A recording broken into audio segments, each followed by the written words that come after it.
You hear it, man. Jiu-jitsu in action. In the early days of mixed martial arts, Brazilian Jiu-Jitsu was an unsolvable puzzle. The world had never seen anything like it. In 1993, Gracie entered the first UFC and submitted one opponent after another, a lean and unassuming figure wearing simply his family's gi. That's how Brazilian Jiu-Jitsu became so famous. Oh, yeah. Because it looked so effective. This is 1993. And they didn't know how to defend that. Bill Wallace. So, in one night, after decades of developing their martial art, the Gracies entered martial arts legend. But if Royce and his family built the legend that Brazilian Jiu-Jitsu was the best martial art on the planet, one man would emerge to shatter it. A Japanese fighter in orange shorts, fighting, surprisingly, in the name of pro wrestling. Pro wrestling? Sakuraba, who goes under the banner of pro wrestling. There was something so special about him. Yeah. He's a wrestler? It was. A Brazilian Jiu-Jitsu black belt tapped? What? You called him the Gracie Hunter, remember? And Kazushi Sakuraba and his wild style marches on.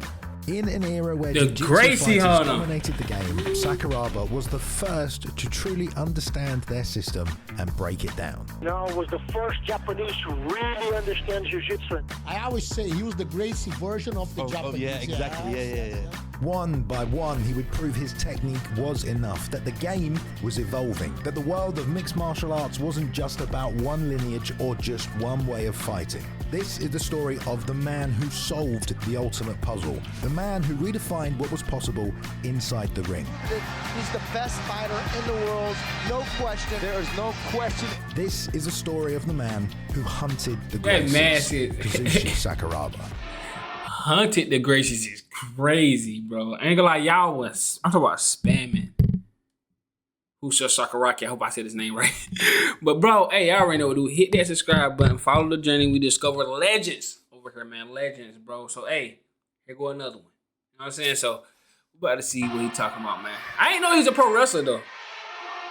Chapter 1. A hero emerges. That's crazy. The summer of 1969 gave us a lot of beautiful things. Free love, rock and roll, and that summer, in the small town of Katagami in Japan, known for its landscapes and traditional values, it was also the birthplace of a man who would one day shake the foundations of martial arts history. Of course, his name was Kazushi Sakuraba, and long before he would be known as the Gracie Hunter, he was just a boy. That's crazy. The young Gracie. Look at the young Gracie Hunter. On childhood hero. As a child, Sakuraba was obsessed with Tiger Mask, a popular Japanese manga and anime series about a masked professional wrestler who fought against a group of underground and legendary wrestlers that he eliminated one by one, known as the Tiger's Den. For young Kazushi, this wasn't just entertainment, it was an aspiration.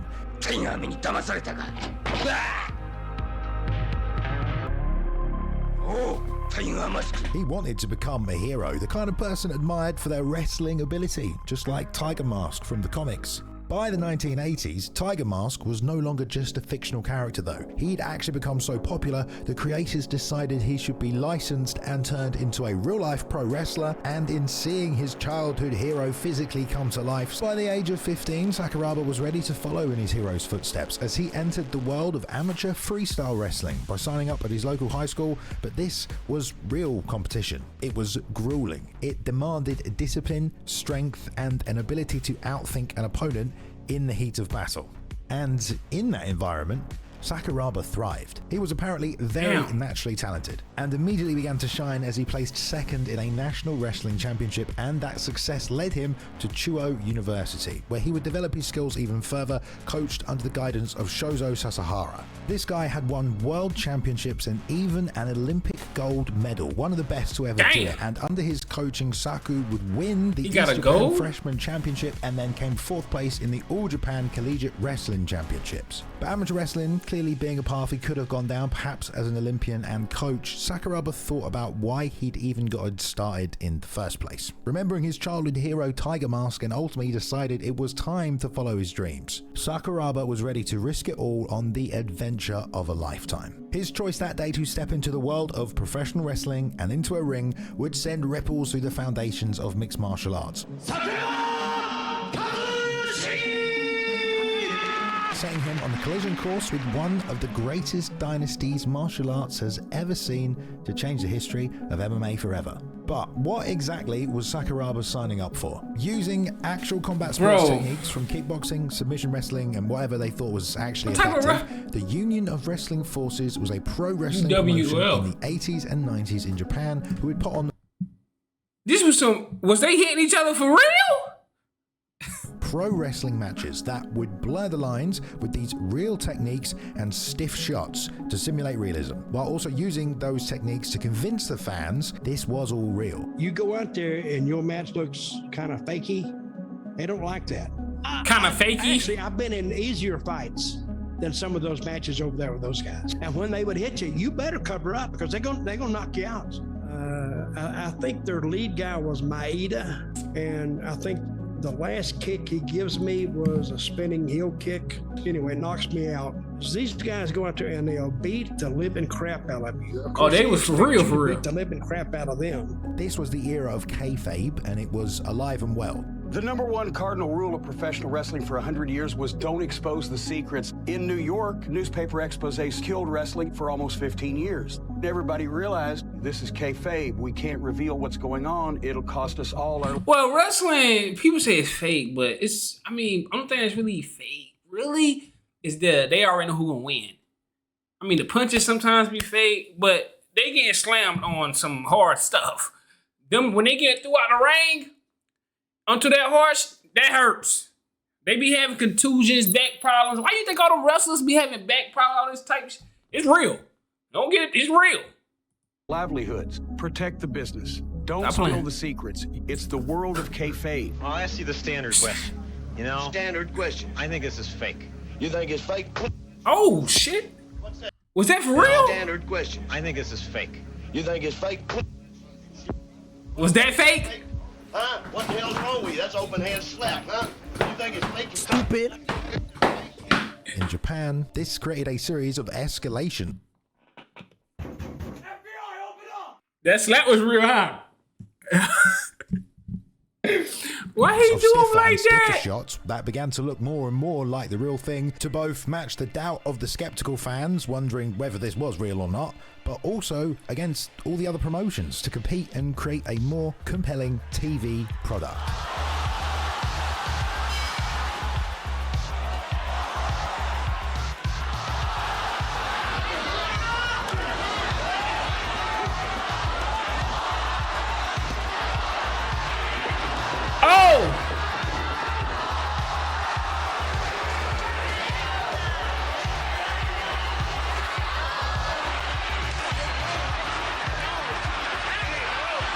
Of course, these matches all still had predetermined outcomes, and for many fans in this era, many indeed, they thought it was real. The idea that these pro wrestlers in the ring were the same people outside of it, based on these more violent in-ring moments. I mean, it was, and if you don't know, it's in fact how Pancrase, Shuto, and rings got started in the first place. That's crazy. Which is why so many of these early fights were alleged to be fixed or manipulated. They were still competing with pro wrestling. Here's Ken Shamrock performing a pro wrestling move many fans would know as a Northern Lights suplex to Demetrius Johnson's coach Matt Hume in Pancrase. What the fuck? And he was Bass Rutten putting someone's lights. That was hard, I ain't gonna lie. Oh, fire. Someone's lights out. Bam! Both of these were happening simultaneously, as it also happened infamously. That was in the same wrestling promotion Bass Rutten hitting people with palms?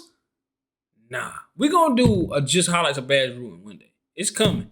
We're gonna start doing just highlights of these people, bro. Bass Rutten, bro. Putting someone's lights out. Both of these were happening simultaneously, as it also happened infamously in Pride years later. Was a pretty weird finish, wasn't it?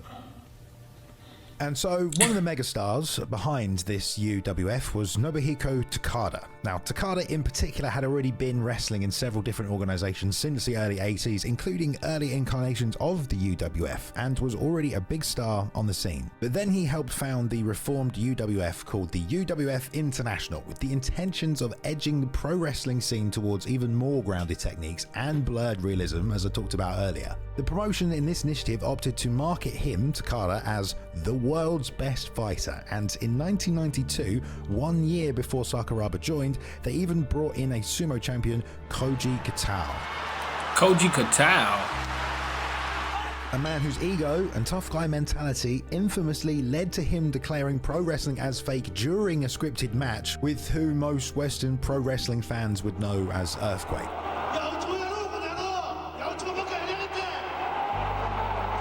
This turned into an awkward situation where a very real fight almost broke out and an extremely puzzled Earthquake was left screaming at him, "This is pro wrestling," to remind him this wasn't supposed to be an actual fight. There is a fantastic channel called Wrestling Colin here on YouTube that has done an incredible breakdown of this whole incident that I can't recommend enough. Damn. So yeah, apparently after repeated incidents like this of Koji trying to start real fights in scripted matches and creating legit backstage issues, Koji would be booked against Nobuhiko Takada in a match that was meant to be scripted to a draw. But things went a little differently.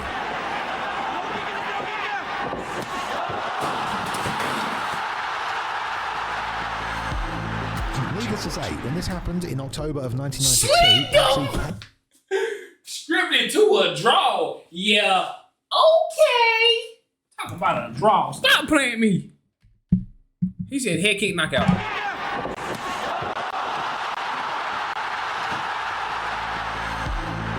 Needless to say, when this happened in October of 1992, actually KOing Katao for real was incredibly controversial, but it also made Takada look like a legit fighter. And without a doubt, it raised his profile to a whole new level of stardom, all of which raised the profile of the UWFI as well in Japan. And so this is where the UWFI was at, with all its controversies and a raised profile and the world that Sakuraba was joining in 1993. So how in the world did we get here? This lineage, as you can already tell that Sakuraba was joining, it wasn't just your garden variety WWE style of wrestling.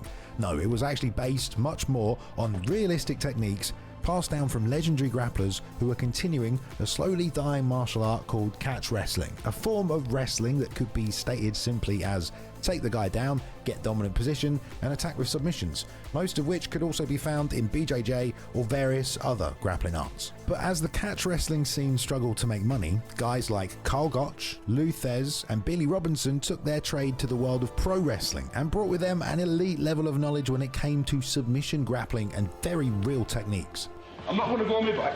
Finish it off. Come on. Fight, you bloody...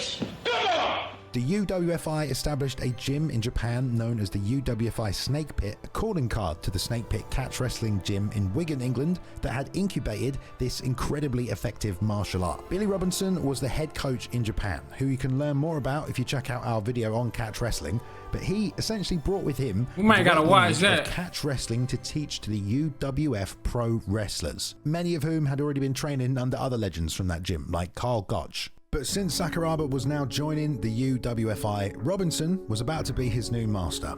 I found that the students here, and I'm very proud of every one of them, are just so dedicated. A lot of people that in 2 or 3 years from now could be world champions.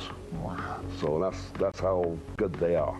And Robinson transformed Kazushi Sakuraba from a standout, already elite freestyle wrestler into an absolute submission monster, imposing the priceless wisdom of 200 years of catch wrestling technique, leverage, and principles that would become the hallmark of Sakuraba's style for the rest of his career. The thing is though, all these guys from the Japanese pro wrestling circuit had also been learning these techniques, but there was something unique about Sakuraba that would set him apart from everyone else. And his very real amateur wrestling background with its grinding mindset clearly translated extraordinarily well to Catch's submission wrestling style, which actually in reality was the basis for freestyle wrestling in its founding, so it's no wonder Sakuraba quickly became the standout from the UWFI dojo. He had so many foundational elements of MMA combined even back then. However, when he joined the gym, it was traditional for wrestling go bad trainees that to be far? treated extremely harshly, made to clean the gym, do menial tasks, or withstand harsh punishment in training. Even still, he persisted and absorbed all the knowledge he could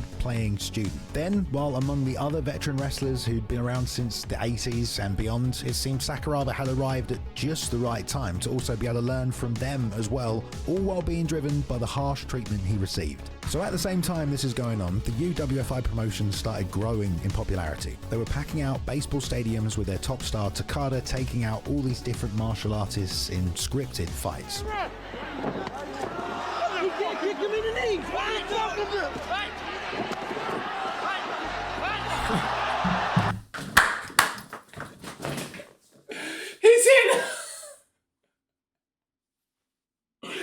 said, nah, man, bro. He kicked me in my knee, bro. I ain't going. I'm not rolling. I agree with him. In scripted fights. He can't kick him in the knee. What are you talking about? Ah, leg kicks, no.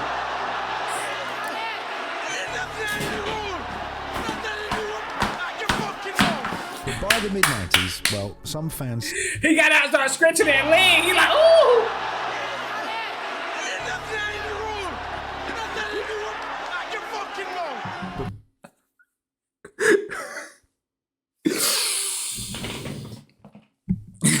By the mid-90s, well, some fans started to look at the promotion differently. By now, actual low kicks started were on hurt. the rise, like the UFC, Pancrase, Rings, and even Vale Tudo Japan, or Shuto, that was being run by Satoru Sayama, aka the very same tiger mask that had inspired Sakuraba. And if you compared some of these fights, especially in Shuto and Pancrase, to the scripted ones in the UWFI, well, it didn't exactly look that real anymore.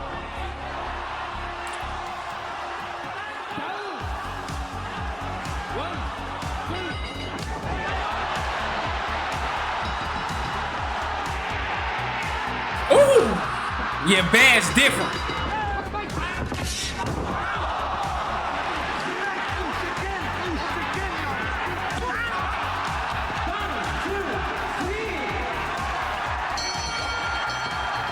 He just left him there for dead. Really had to start questioning the reality they were presented with. It was to the point where some cross-promotional events literally had Pancrase and UWF stacked on the same cards together. For many, this was just making it all too obvious.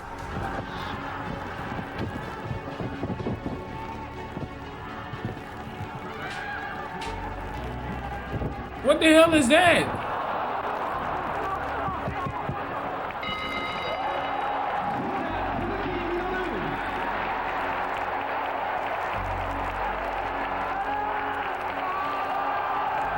But the two chief examples to really put a spotlight on this stark contrast between MMA or real fights versus scripted pro wrestling matches. That's crazy. Were the Vale Tudo Japan events. So it started off as okay. That's hard though. Shuto organization. Both of these were dominated by Rickson Gracie in 1994 and 1995. These fights displayed a level of brutality, some of which permanently injured fighters involved, but also controlled aggression in other bouts, especially on the part of Rickson. Permanently blind is crazy. Attracted an enormous amount of attention, even beyond what Pancrase or normal Shuto events attracted, while Rings during this era certainly wasn't putting on many real fights, if any at all.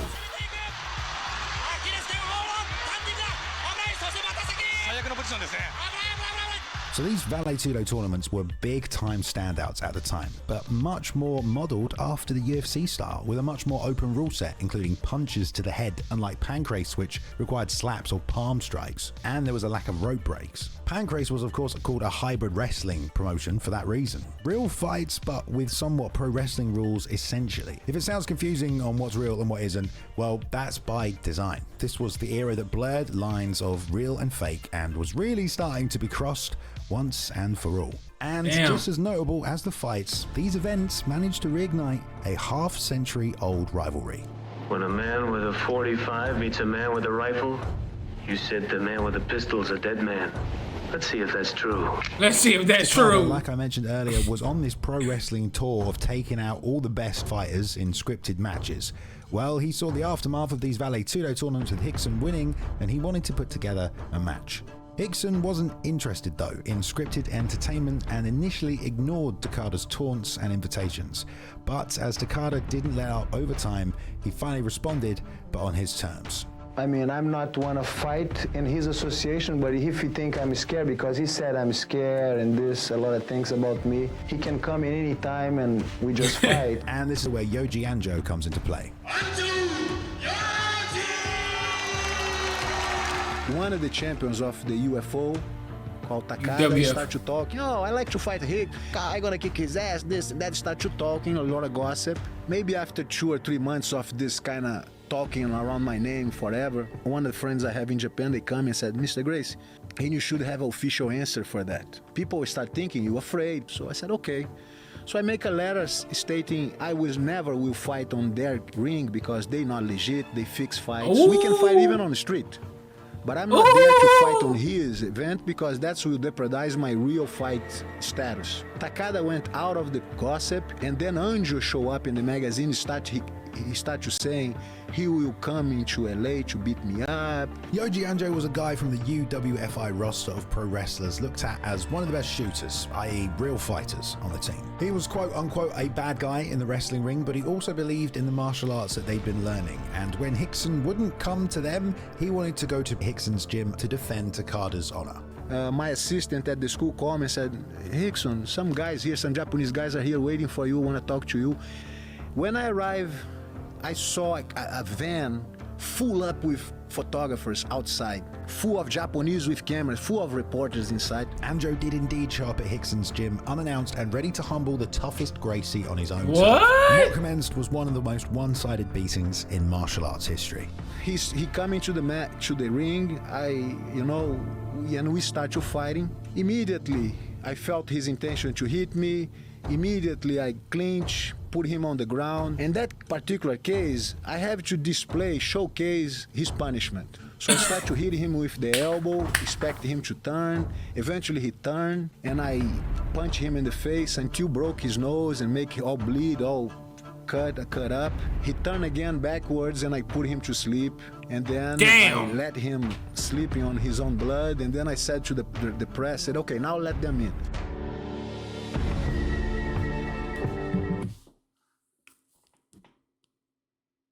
That was savage.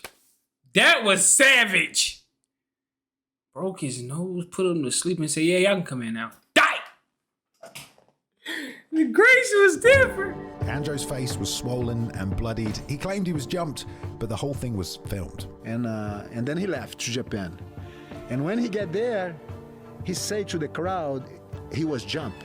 And then I got my assistant, and I said, listen, Yuri, you take this tape, you go to Japan, make a press conference, show the press, and come back and bring this back. Once the Japanese saw the press tape and that it was a fair fight, Rickson's popularity exploded in Japan. And let's hope Rickson releases that tape one day. Will you release it to the world?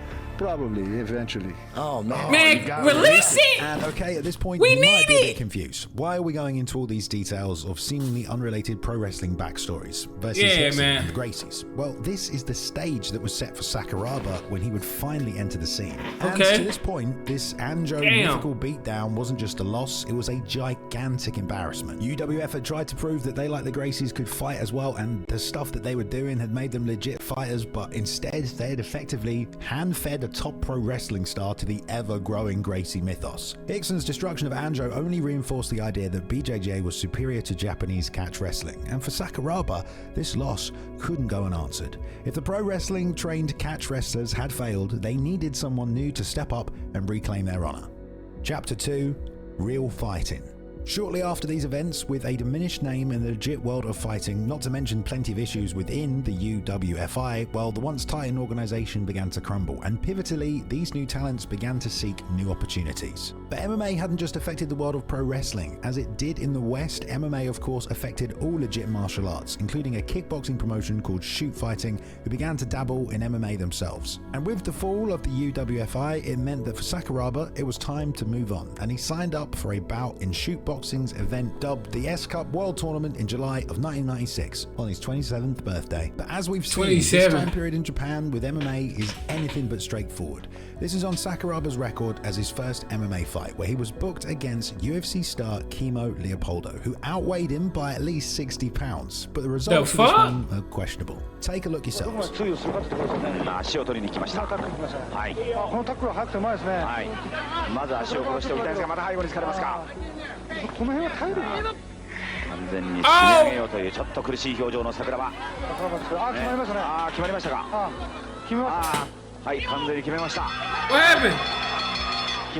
Is that exactly the way you expected that to go? Considering Sakuraba's legend, who you'll soon see if you don't already know, and who he would defeat specifically with submissions, and it being, well, you know, Kimo, While most regard this as a work or scripted pro wrestling match with stiff shots here and there to make it a bit more believable. For instance, there are some legitimately rough-looking moments. Yeah,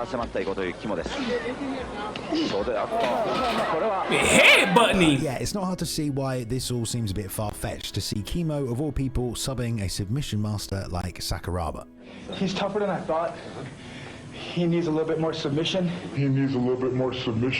But either way, it didn't matter because now Sakuraba was determined to continue fighting in MMA, and a massive, massive opportunity came knocking in the Christmas of 1997. But before that would take place, the fight Japan and Brazil had been waiting to see would finally take place. Takada, in the aftermath of UWFI's fall, and in order to meet Hicks and Gracie's demand that the two meet in a legit fighting organization rather than pro wrestling ring, well, Takada had a solution. The fan interest and financial backing was at a fever pitch when the world witnessed the birth of a new MMA promotion based in Japan called Pride Fighting Championships. Man. This was 1997, and no doubt it was being built around Takada's revenge for teammate Yoji Anjo. In the name of Japanese catch wrestling itself, for those that lost 3 years prior, and it all targeted at the man himself, Hickson Gracie. Probably the most famous professional wrestler in Japan, boss.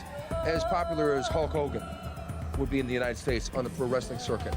Against a person some people feel is the greatest fighter in mixed martial arts, Hickson Gracie. Sakuraba's wrestling teammate Takada went in there and tried to do what Anjo failed to do, prove the effectiveness of their style. Got the hands locked. Takada taps out. That was a quick one, folks.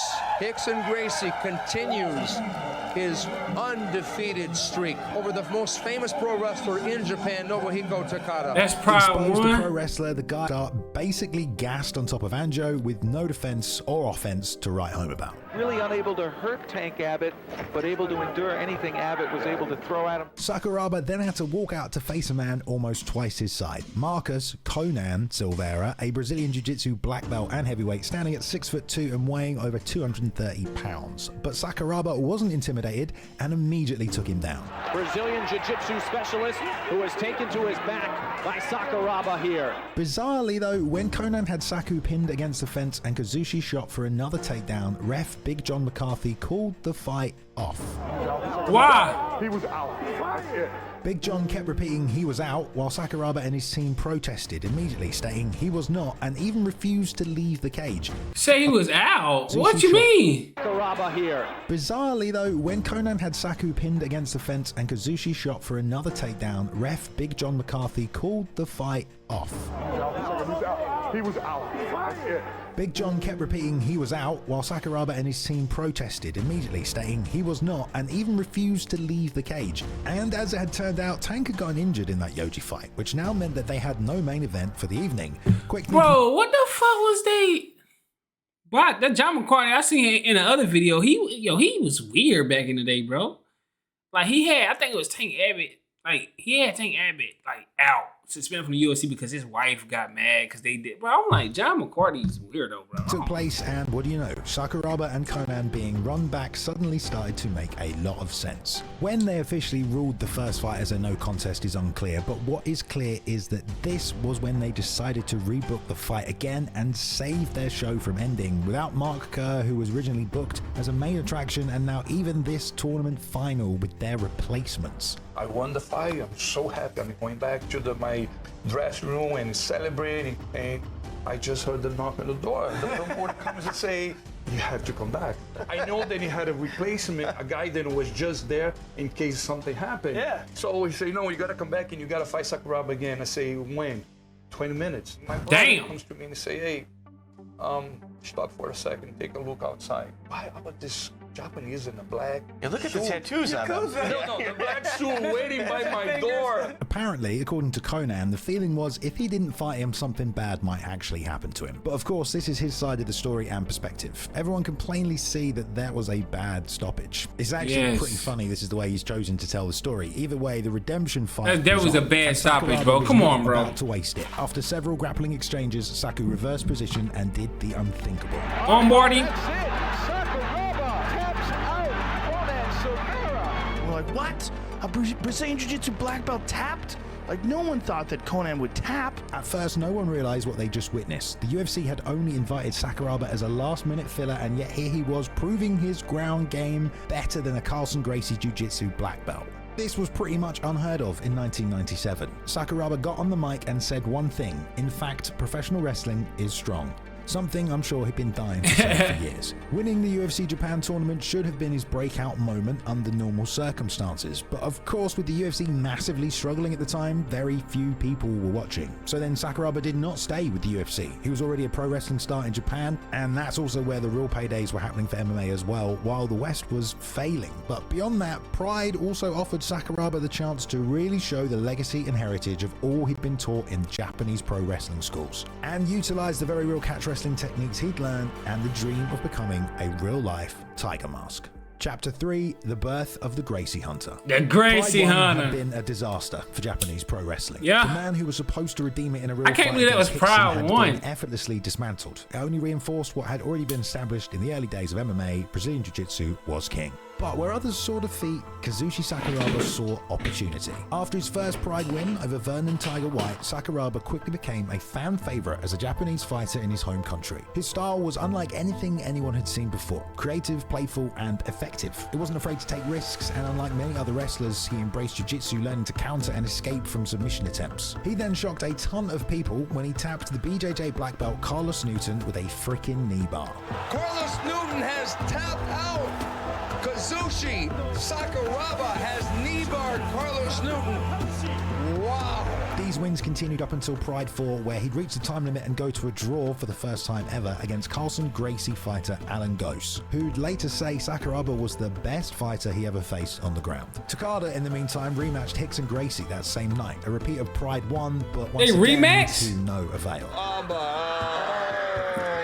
Bro, Japanese catch wrestling. how you get caught with the same someone to rise from the ashes. And sure enough, at the very next Pride show, for the first time ever, Sakuraba was made the co-main event, and he was going to be fighting another Gracie Jiu-Jitsu black belt himself, Vitor Belfort, in his own Pride debut. Bro, this man Vitor Belfort is in every era, I'm telling you, man. At this time, Vitor Belfort was already a terrifying opponent. He had run through the early UFC tournaments with blazing fast hands, knocking out opponents in seconds, including Vandal. I gotta watch Vitor. He outweighed Saku by quite a I gotta watch Vitor though. Era of MMA, and it marked a seemingly insurmountable test for Sakuraba. Sakuraba only surprised us until now, and if he can pull this one off, it's going to be a good one. Kazushi Sakuraba has never faced a striker of the caliber of Vitor Belfort. Saku was under pressure early, but he effectively neutralized him with his wrestling. Oh, wow. Sakuraba chopping down with the right hand. And then in the later rounds, he started faking and taunting, throwing spinning kicks, kind of playing mind games with him in a way that no one had dared to before. And again, he goes for a takedown, and that makes it fun. I gotta say, it looks like... Man, I want to see the highlights, bro.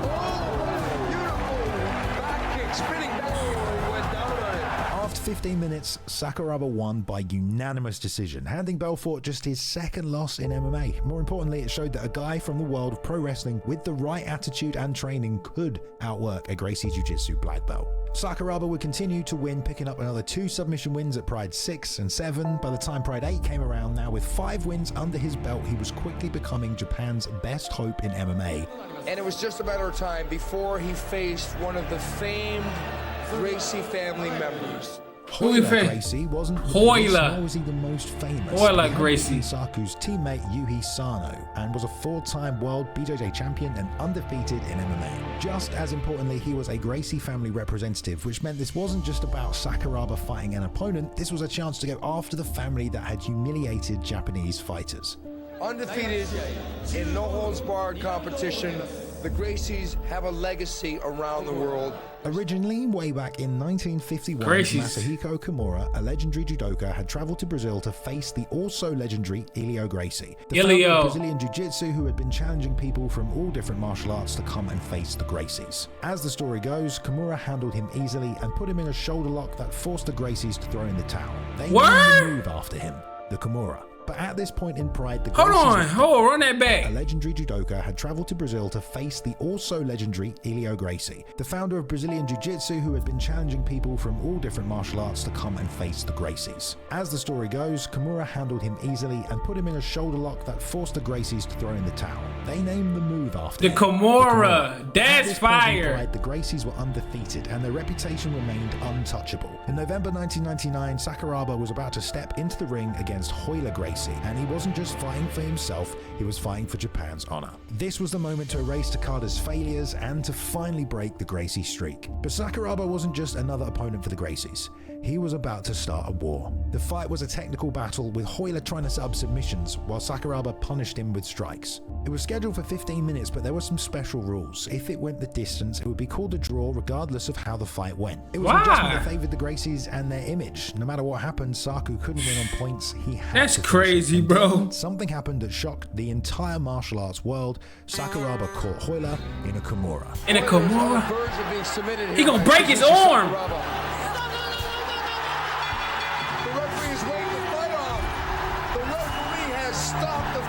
The arena exploded. The Gracies were furious because Helio did not tap and his arm was not broken. They didn't feel the ref had any reason to stop the fight other than the fear of an impending break, which is not a thing refs are meant to stop a fight. Man, he was gonna break it so bad, bro. Oh my god, the Gracies was fearless. I can tell you one thing about the Gracies, they was fearless. He said, bro, break it, bro. I'm not giving up. Gracies did not want to lose, but especially as the fight was nearly over and would have gone to a decision/special rules draw soon otherwise. Sakuraba had just broken the Gracies family's aura of invincibility, and it was clear he would have also won on any conventional scoring card. This night was the birth of the Gracie Hunter. Damn. After the fight, the Gracies immediately demanded revenge, and Sakuraba challenged Rickson Gracie himself. He'd started a war. 2 months later, Pride kicked off the millennium with their unprecedented 16-man 2000 Grand Prix tournament with both Sakuraba and none other Mark than the Kerr, undefeated champion Mark Coleman. of 3 UFCs, including the first one ever, Royce Gracie, both in the bracket. But the first round of the tournament put Saku against one of the highly trained Lion's Den members, and he'd actually hit a bit of a roadblock on the way to Royce. Sakuraba showed off good striking and controlled the grappling exchanges, but Mezga had his moments though, and after 15 minutes the fight went to a decision, but here's where things got controversial. Normally if the fight goes a distance there's an overtime round, but because this was a one-night tournament, apparently when Mezga and Saku signed to fight it was agreed that there wouldn't be overtime, but that's not how things went down. Mezga and Ken Shamrock thought he'd done enough to win, but were suddenly surprised when the Japanese officials called for one more round of overtime. Guy had entered the tournament on just 2 weeks notice. Apparently he also had a broken foot. He told Sherdog they signed for just one 15-minute round, and so when he went to the corner expecting it to be over and they called for more time, it makes sense that Ken Shamrock was super pissed. Ken Shamrock is scary. Ken Shamrock be everywhere, bro. He mad at everybody. The dressing room. He tried to get the judges to call the fight, but when Guy wouldn't come out for another round, it was declared a retirement instead. So the winner was actually Sakuraba, even though he had maybe lost that fight and needed an extra round. Ken Shamrock accused Pride of fixing the result to push Sakuraba. Bro, just let him fight another round, bro. I don't care if his foot hurt or not, bro. You in a fight, man. Ken Shamrock, what is Ken Shamrock doing, bro? Ken Shamrock, bro, you just made your fighter quit, basically. You just made him quit. Tell him to go to the dressing room. Nigga, you gotta fight. Forward. But now there was a big Ken Shamrock always blaming somebody for doing something. He was about to face Royce Gracie, the original UFC champion, the man who had introduced Brazilian Jiu-Jitsu to the world.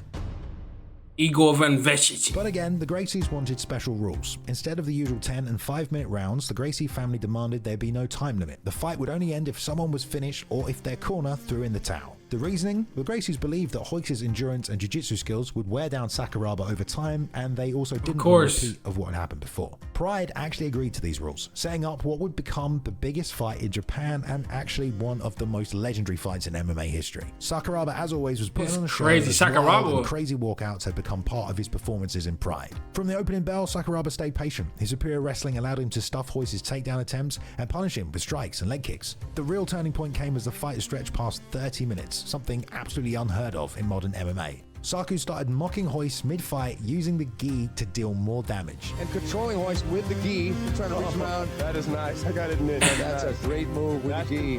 As the fight passed the 60-minute mark, Royce was exhausted, his face was swollen, his legs were being battered, and Sakuraba just wasn't slowing down. Then, at the 90-minute mark, the Gracie corner had had enough. They're looking concerned. They're looking concerned. They want to stop.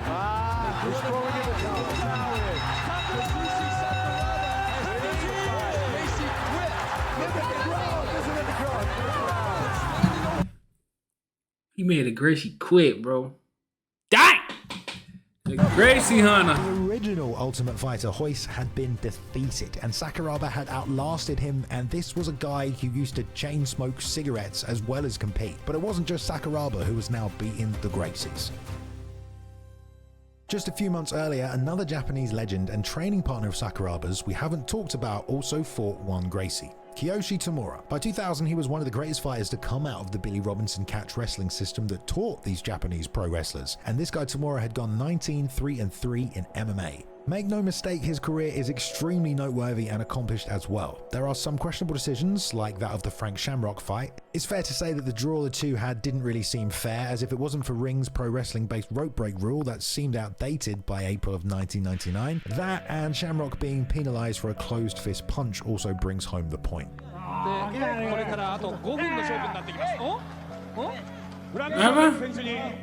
Which is ultimately why it was scored a draw in the end, otherwise Frank would have won. Tamura also no doubt competed in worked or other scripted matches in rings with the organization founder Akira Maeda. Plenty of others that put on pro wrestling matches build these as real fights. Kind of wild to still see them listed as real fights on their records after all these years. Yeah, that shit does. Rings was shedding its pro wrestling past and beginning to turn more legitimate. And Tamura had kept his unbeaten streak for quite a while, and just 3 months before Royce and Sakuraba fought, he met the undefeated Henzo Gracie in the Rings final. Gracie. But this time with a notably much better rule set that did include closed fist punches and did away with rope breaks, although frustratingly still no punches to the head on the ground. Either way, as part of the legendary King of Kings tournament, Tamura put on a fantastic performance, stuffing most of Henzo's takedown attempts, shucking off early submission attempts, and mostly dominating the ground exchanges as the fight went on.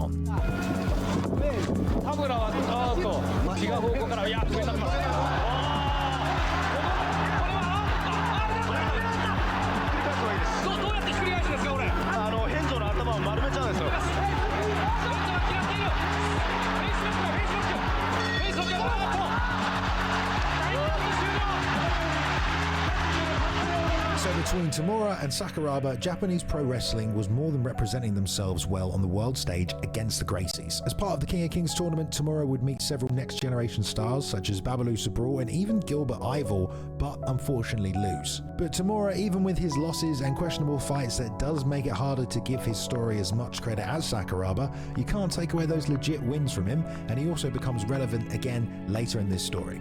Sakuraba, though, he was on a completely different path, on his way to becoming the pound-for-pound #1. Damn. Chapter 4, The War of Submissions. The rest of the Pride 2000 Grand Prix tournament did not play out great for Sakuraba. He had about as much time as the fight with Royce had gone on to recover before he had to walk back to the arena for the final, and if that wasn't enough, Igor Vovchanchin stood in front of him, one of the hardest... Vovchanchin? I didn't know he had to fight him. Nah, Igor be knocking heavyweights in the world. He had about 50 pounds on Sakuraba and had won his fight in 10 minutes hours ago. But even still, Sakuraba took him down multiple times. I told you. Yeah, he's very fast. That was very quick. He is fast. That was nice. Eventually, though, after 15 minutes, Sakuraba's corner threw in the towel. He was out of the tournament and Vovchanchin advanced to the finals. It's not surprising, he just didn't have anything left to be able to continue.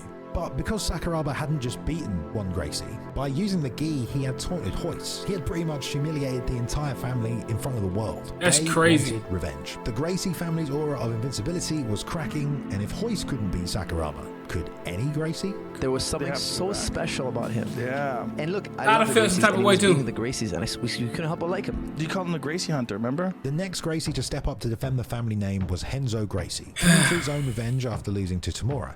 He was one of the most well-rounded fighters in the family, with a good tactical mind for MMA and its rule set. Unlike Royce, Henzo had a much more aggressive physical approach to fighting.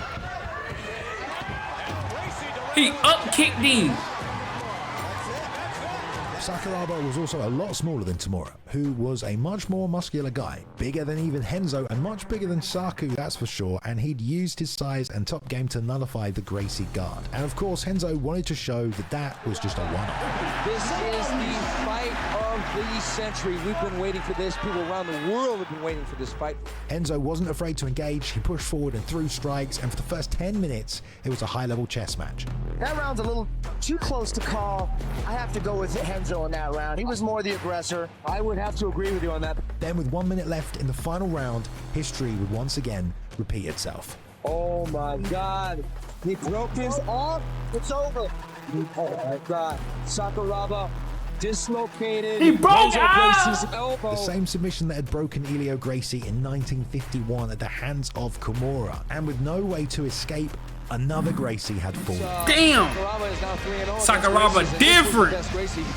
He's the best fighter in the world, no question. There is no question. Once and for all, he'd proven that Japanese pro wrestlers and what they had studied was as good, if not better, than BJJ. If anybody had doubts before this fight about Kazushi Sakuraba's authenticity of pro wrestling going in good, this is proved. And in an amazing moment in martial arts, following the biggest fight in history, Henzo was honest about what had happened. And everybody's in shock because it looks very ugly, like your elbow is actually out of place. And then I stood up and I shake my opponent's hand and I congratulated him for his victory. And for the whole time I was smiling and laughing and making jokes. Let me tell you one thing. I never felt so much pain in my life. I would never give him the pleasure to see my face in pain. At this point, Sakuraba was Well, it's some crazy. fighter. But you gotta be a crazy man to have your arm broken. You not even, bro. You's a crazy man, bro. I don't care about the satisfaction. Oh no, please, I'm about to die. Legend Real. like his hero Tiger Mask, the Gracies, his Crazy own man. Den. But there was still one more Gracie Sakuraba went on to face, and he was the wildest of them all. High-end Gracie wasn't like Hoyce or Henzo. He wasn't a tactical fighter or a technician, he was a brawler. Known as the bad boy of the Gracie family, High-end was aggressive, violent, and unpredictable. Everything that I did in my life that brought trouble to my parents, he gave them at least 4 times more. Hoyce was the family's purist, and Henzo was the strategist. High-end was the street fighter. Ian wants right at Sakuraba. He really wants to fight. He's here to fight. Spanking him. Unbelievable. By the time He was spanking him? That's disrespectful. That's disrespectful. Now, Sakuraba was really the Gracie hunter. Like, he really hunted him and was really disrespecting him. Spanking him. Unbelievable. By the time Pride 17 was over, Sakuraba had almost single-handedly brought down the Gracie Empire. Even though Pride still respected the Gracie name, the shift had already happened. The days of BJJ alone dominating MMA were over, and a new era of well-rounded fighters had begun, and Sakuraba goes down from this legacy alone as Japan's greatest fighter in MMA history. The only Gracie left to face was Hickson, the man that had beaten Anjo, then Takada twice and started Pride in the first place, but it was a fight that never materialized. Apparently Hickson wanted complete control over the rules with no judges or time limits and no referee stoppages like last time. But the Pride promoters... No judges or time limits or no referee stoppage like last time. What? You want your arm to be broken in there? He just want an arm to be wrapped up. Apparently after seeing what Sakuraba had gone through in his 90 minutes against Hoyce, they didn't want to agree to that again. Hickson was also apparently demanding over $1 million for his purse, a fee that Pride just did not want to justify. And around this time as well, sadly Hickson lost his son under tragic circumstances, and even though they apparently Pride offered him $5 million. What? His son overdosed. How old was his son? Damn. Hey, bro, come on now, dog. Come on, man. How old was his son? And even though they apparently Pride offered him $5 million, he decided to retire from MMA and never competed again. Instead, there was a lot of interest next for Sakuraba to take on another pound-for-pound great martial artist, including a bout with Frank Shamrock, the UFC light heavyweight champion, similar in size to Sakuraba. Black Belt magazine that year had them both tied as #1 pound-for-pound. Frank, though, never joined Pride. He told Bloody Elbow that their contracts were the silliest thing he'd ever seen. He expected him to be able to fight on just 2 weeks' notice within 35 pounds. He said it didn't feel like a sport we'd worked incredibly hard to build and rehab in the US. He said it was weird business and a freaky situation. So Pride had to go in a different direction.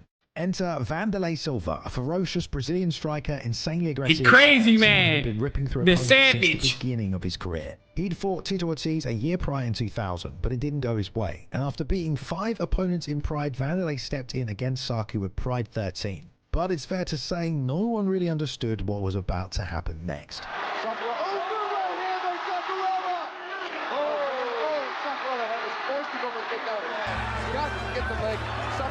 He getting a kick in him.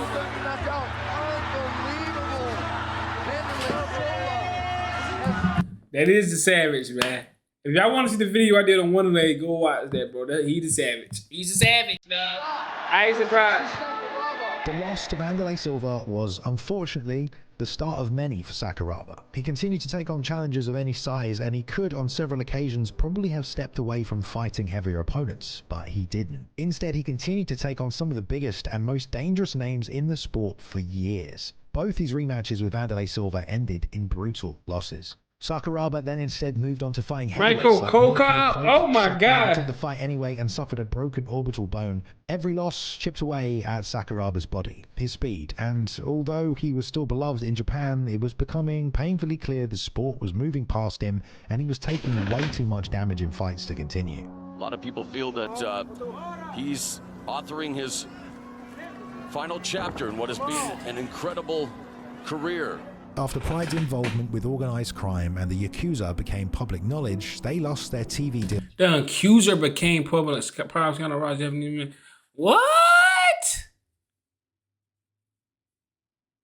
I knew they was involved with organized crime, but I didn't know that it was a scandal, bro. Somebody gotta let me know what's going on in the comments with this, bro. Somebody gotta explain it right here. What's going on? In Japan with Fuji TV, and they officially shut down, with the UFC purchasing the company and absorbing some of its fighters. Today is a great day for me. I'm very excited today. But as a whole, Japanese MMA also began to decline as the sports center of gravity shifted to the US with the rise of the UFC and the Ultimate Fighter reality show. Sakuraba, though, kept fighting into his 40s. He even ran it back with Royce Gracie in 2007, but the whole fight was marred after Royce took the decision but popped literally for anabolic steroids afterwards. He also fight Tamura, who I mentioned earlier, that beat Renzo Gracie. Things didn't go Sakuraba's way in that one either, unfortunately. Meanwhile, it marked the end of Tamura's career in 2008. I think Kazushi Sakuraba in this fight said, I'm done. I don't want to fight anymore. Sakuraba's final MMA fight, however, came much later, poetically in 2015 against Shinya Aoki, 2015? the biggest star in Japan as Sakuraba's waning years faded, and who had been the de facto torchbearer at his doorstep, ready to lay claim to it formally. It was a meeting of 2 of the biggest stars the country had ever seen in MMA. Stop the fight, man. And the game is over. This was Ali Holmes in MMA. That's exactly what it was. At 46 years old, the Gracie Hunter, the Pride legend, and Japan's greatest fighter had finally reached his limit. A beautiful moment, though, in 2017 was Sakuraba's induction into... He got into UFC Hall of Fame. That's hard. That's hard. I think UFC Japan heavyweight champion, the Gracie Hunter legend. That's hard. Oh, I didn't know that. That's hard. That's hard. I ain't gonna lie. You deserve it. UFC Hall of Fame, where officially he received the international recognition he deserved for himself and his fellow pro wrestlers that fought so hard to earn. Kazushi Sakuraba's legacy is defined by his technical mastery, his crazy creative style, and at times even intentionally humorous and unorthodox approach, his unyielding spirit, and of course his willingness to face any opponent regardless of size or reputation, and in his case, he took on the biggest one of them all, the Gracie family. His career also serves as a testament to the art of catch and shoot wrestling, and long after his prime, his legacy remains intact. Many had tried, but Sakuraba's childhood dreams, natural ability, Gracie, no fear in the face of a fight and pride for his country helped him prove no empire is untouchable. And for that, his name will never be forgotten. Damn, bro. I ain't even gonna lie. I'm glad I told him to react to this. I'm actually glad. That's insane, bro. So pro wrestling really birthed a legend. Like, a straight legend. If you think about how all this stuff really played out, it's like, it really feel like it's supposed to play out like that. Like, step by step, pro wrestling kind of fade, and it gets real, I mean, that's hard, though. I'm not even gonna lie to you. Like, comment, subscribe, though, bro.